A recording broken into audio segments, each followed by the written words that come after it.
Hello, today I'm going to talk about how to design a better bedtime routine. So last week we talked about the quality of our sleep and how, that affects us with our health and well-being.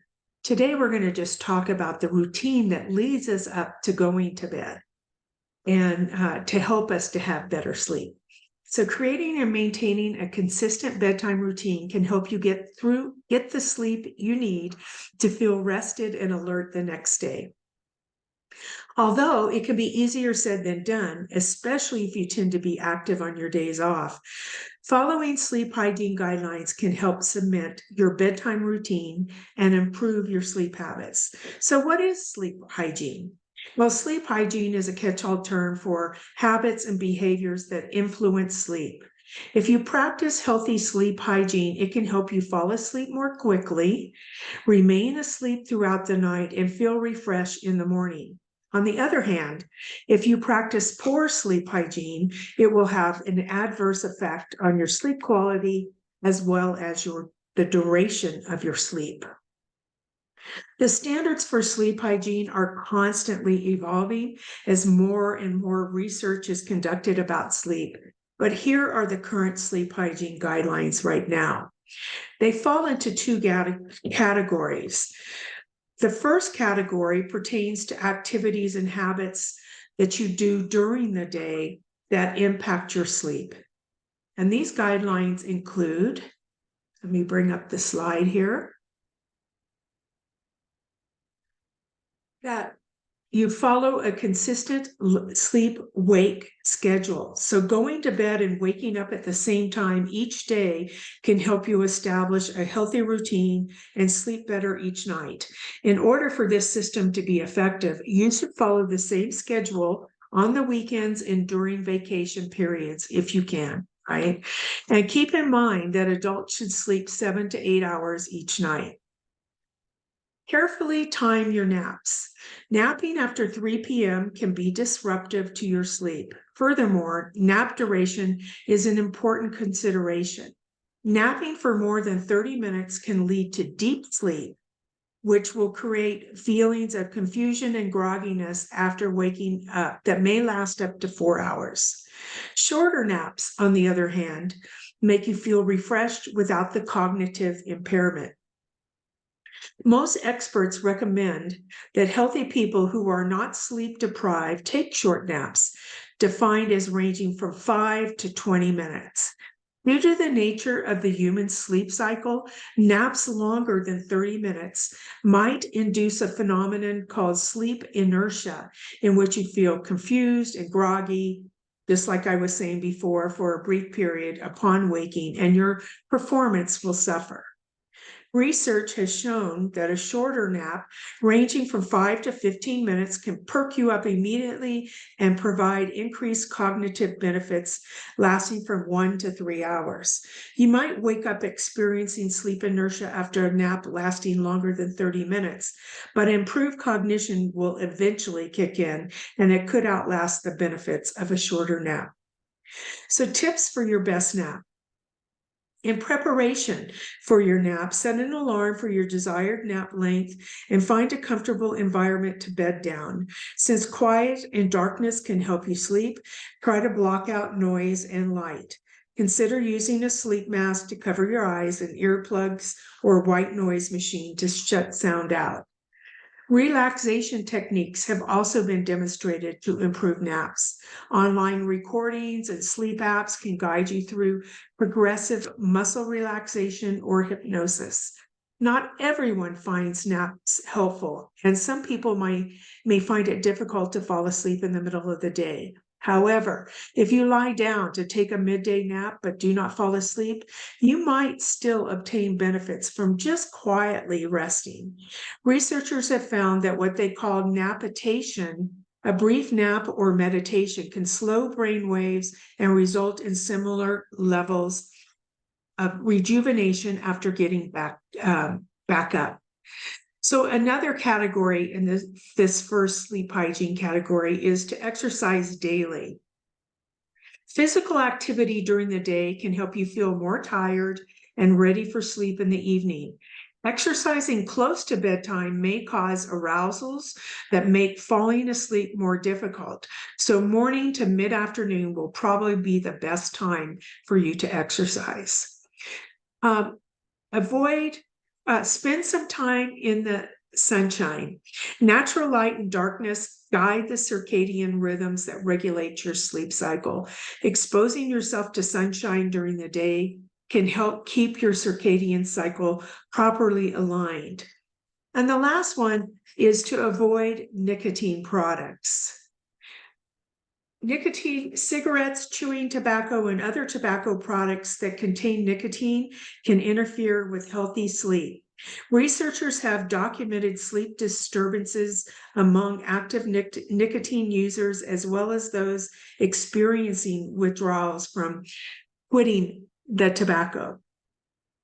The second category for sleep hygiene that you should practice in the hours leading up to bedtime and during the night are these. So let me pull that one up.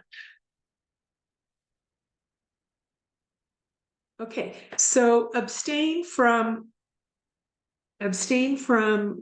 caffeine late in the day, right? So caffeine is a stimulant that produces feelings of alertness that can last up to 6 hours. Consuming caffeinated foods and drinks in the morning or early afternoon may not affect your sleep, but these should be avoided in the late afternoon and evening. This reminds me of a story that I can tell you guys. I can remember years ago, I was commuting with a guy, and he had a young one. She was probably, I don't know, 3-ish or so. And they were having a problem getting her to sleep at night. I said, well, what's her routine like? And he goes, well, we always give her hot chocolate before bed. I go, chocolate has caffeine in it. It's probably not helping her.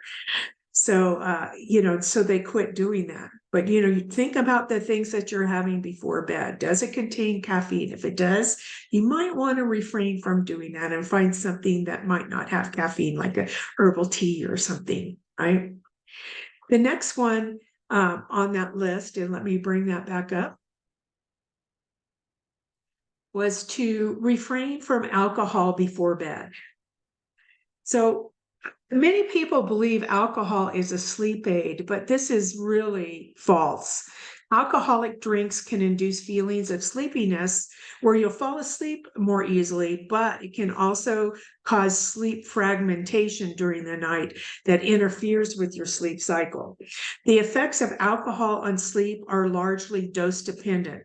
The more you drink, the greater impact on your sleep quality. So kind of limit your alcohol. Or not have alcohol before bed. Avoid heavy meals at night. If you feel hungry after dinner, opt for a light snack instead of a larger meal. The latter can make falling asleep more difficult and disturb your sleep during the night. Relax in the evening. Light stretching or yoga, reading. I like to read personally before I go to bed, and listening to music are activities that promote feelings of relaxation before bedtime. You could do meditation. You could listen, to, the white noise or whatever it is that calms you, right? So avoid vigorous exercise and other arousing activities. Limit your screen time. Cell phones, tablets, televisions, and computers all emit blue light through their screens. This light is believed to suppress production of melatonin, a sleep-inducing hormone your body releases in the evening. Research also suggests blue light can damage photoreceptors in the eyes. Create a sleep-friendly bedroom. Ideal bedroom for sleeping could be dark, cool, and quiet. So turn off your cell phone alerts during the night. I put my Alexa is on do not disturb. I put my phone on do not disturb. I do not keep it in the bedroom though, but it's on do not disturb from, 8 o'clock at night till 6 in the morning, something like that. So make sure that you use that do not disturbs, right? The optimal temperature for sleeping is thought to be between 66 and 70 degrees Fahrenheit. So adjust your bedroom's thermostat accordingly. It's since I've gotten older, I sleep hotter, right? And so I bought a pillow that is cooling, and it really has helped a lot because my head will get hot. I get hot, my head gets hot. So I will sleep on that cooling pillow. If that side gets hot, I flip it over, right?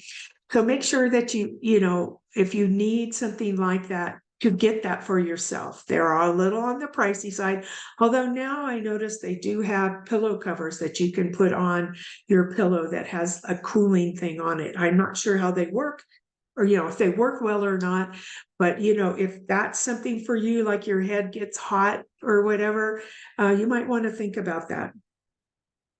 Get up if you can't sleep. Lying in bed during the night can negatively impact your sleep. So if you've been awake for more than 20 minutes, get up and engage in some relaxing activity like reading or listening to music until you feel tired again, right? Don't just lay there and toss and turn, like get up and try, to make yourself relax more. For me, reading does it for me. I mean, I love to read, and it's a very relaxing thing for me. It's something that I like to do before bed, right? So what is a bedtime routine? The actions you take each night before going to bed are referred to a bedtime routine. And creating and following a healthy, consistent bedtime routine is a guiding principle of sleep hygiene, right? So a set of the recommendations are intended to promote healthy sleep. These recommendations involve both behavioral changes and modifications to your sleep environment.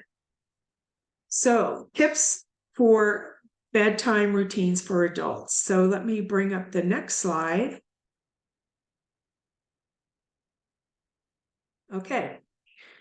Your bedtime routine should represent a calming period that helps you wind down in preparation for sleep.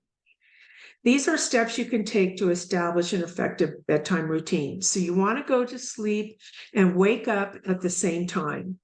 Sticking to a consistent sleep schedule every night can be tricky, especially on the weekends or when you're traveling or whatever, when people tend to stay up later. However, establishing regular times to fall asleep each night and wake up each morning is an important first step toward creating an effective bedtime routine. Of course, avoid caffeine before bed. Caffeine is a stimulant that creates temporary feelings of alertness, which can interfere with your sleep cycle. The effects of caffeine usually peak about 30 minutes after consumption. For most people, drinking coffee or caffeinated soft drinks in the morning or early afternoon has a minimal effect on nighttime sleep. However, caffeine can continue to have noticeable effects up to 7 hours after you have consumed it. So it is best avoided in the afternoon and evening. Avoid alcohol and nicotine at night. Smoking and drinking alcohol can both disrupt your sleep cycle, albeit in different ways. Nicotine, like caffeine, is a stimulant, sorry about that elevates feelings of arousal and wakefulness. This is true of smoking as well as nicotine patches. Quitting smoking is also associated with sleep problems, but these issues typically clear up within a few weeks. By contrast, many people fall asleep more quickly after consuming alcohol, but sleep problems may occur later in the night after the alcohol has metabolized. Minimize your screen time. Electronic devices, like I talked about earlier, they emit that blue light, and that can suppress the production of your melatonin. So recent studies suggest that using these screen devices for 2 hours or longer in the evening can impact your sleep. Practice stress relief techniques. Stress due to work, family life, and other factors have been linked to trouble relaxing at bedtime. Whether you enjoy meditating, a bedtime yoga routine, a warm evening bath, finding ways to alleviate stress may help you fall asleep more easily. If a racing mind is keeping you up at night, it may help you to jot down your thoughts on paper so you can mentally shelve your obligations until the morning. I used to keep a pad of paper by my desk. I mean, by my bed table, and sometimes I try writing it down. Sometimes I couldn't read it in the morning. But if it was something that was really, really on my mind, I would go into my office, send myself an email, or call myself on the phone, my work phone, and say, Alice, you need to do blah, blah, blah. Once it was off my mind, it made it easier for me to sleep because I would always think, oh, I'm afraid I'm going to forget to do this. I'm afraid I'm going to forget to do this. So that's what I would do, right? So the next one is tips for creating a relaxing bedroom environment. So here are some tips to do that, right? A relaxing sleep environment is crucial for maintaining a healthy bedtime routine. There are a few measures you can take to optimize your bedroom for sleep. I'm going to go over the main points, then I'll take the slide off. So maintain a comfortable room temperature, dim the lights, block out outside noise, reserve the bed just for sleeping, experiment with soothing scents, and consider replacing your mattress. So maintaining a comfortable room temperature, like I was telling you before, they say that the optimal room temperature for sleeping is between 66 and 70 degrees. At our house, we keep it, we put the thermostat down to 55. It may get down to that low, it may not, but we keep it at 55. In the summer, of course, it's 78, I think. If it gets even that warm, at night, whatever. But you want to make sure that it's cool enough, because if it's too warm, then that can cause you to not have a normal sleep cycle. So your body temperature will drop as part of your normal sleep cycle. And although many people may be inclined to raise the temperature of their bedroom or bundle up with cozy blankets to stay warm, studies have shown that an overly hot bedroom environment can interfere with sleep and cause fatigue the next day. Setting the thermostat a few degrees cooler generally promotes better sleep. Taking a warm shower or bath before bed can also help you relax by promoting a natural cool down effect afterwards. Dim the lights. The circadian rhythms that guide our sleep-wake cycles are largely based on exposure to natural light. This is why we feel more alert during the day and begin to feel tired after the sun sets.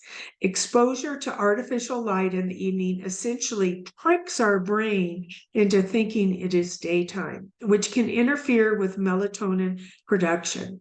For this reason, maintaining low light levels and removing electronic screens from your bedroom can help you prepare for sleep in the hours before bedtime.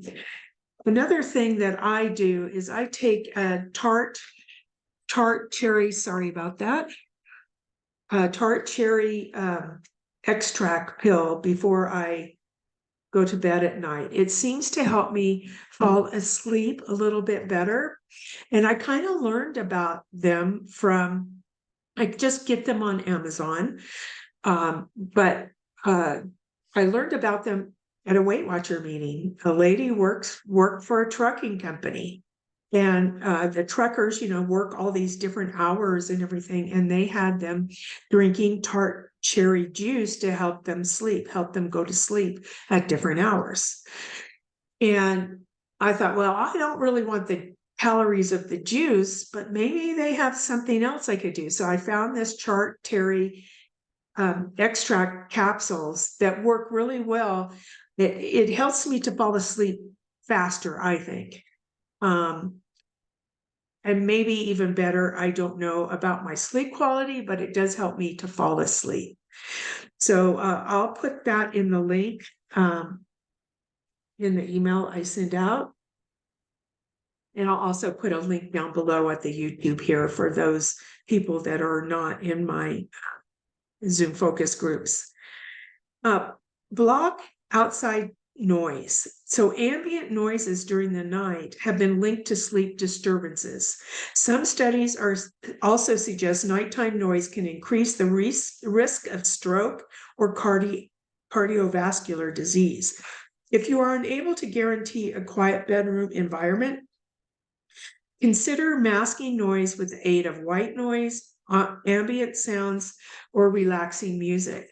I personally, when I'm by myself, I don't use earplugs.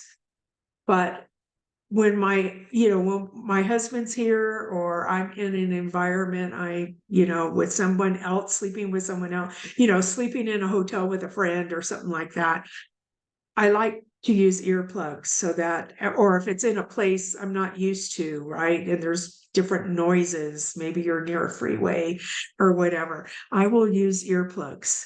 I have to have it really quiet when I sleep. So that helps me to keep my environment quiet. Reserve the bed for sleeping. If you cannot fall asleep after being in bed for 15 to 20 minutes, get out of bed and relax in another room. Do not go back to bed until you feel sleepy again. This helps reinforce the mental association between bed and sleep, right? So you could go and read maybe in a chair or listen to some very calming music, right? And just rest with your eyes closed or something until you feel tired. Experiment with soothing scents. Certain smells are believed to have calming qualities that can promote feelings of relaxation and tiredness. These include essential oils such as lavender oil. If you have a hard time relaxing before bedtime, consider using essential oils to help you wind down. Consider replacing your mattress. Mattresses develop impressions and indentations over time. This type of wear and tear is to be expected, but it may compromise the mattress's ability to provide the needed pressure, relief, and support. A new mattress can not only help you sleep better, but also alleviate aches and pains for people with back problems. The average mattress performs for 7 years before it needs to be replaced. I better look, see how long my mattress has been. 7 years, okay? So people with insomnia and other sleep disorders may have difficulty falling or staying asleep despite following sleep hygiene guidelines, right? So if you still struggle to fall asleep after taking all the measures we talked about today, talk to your doctor about additional steps for improving your sleep. So I hope that if you don't have a bedtime routine, that this helps you, gives you some information for you to create a better routine before going to bed. So sleep well and have a great bedtime routine. We'll talk to you all later. Bye.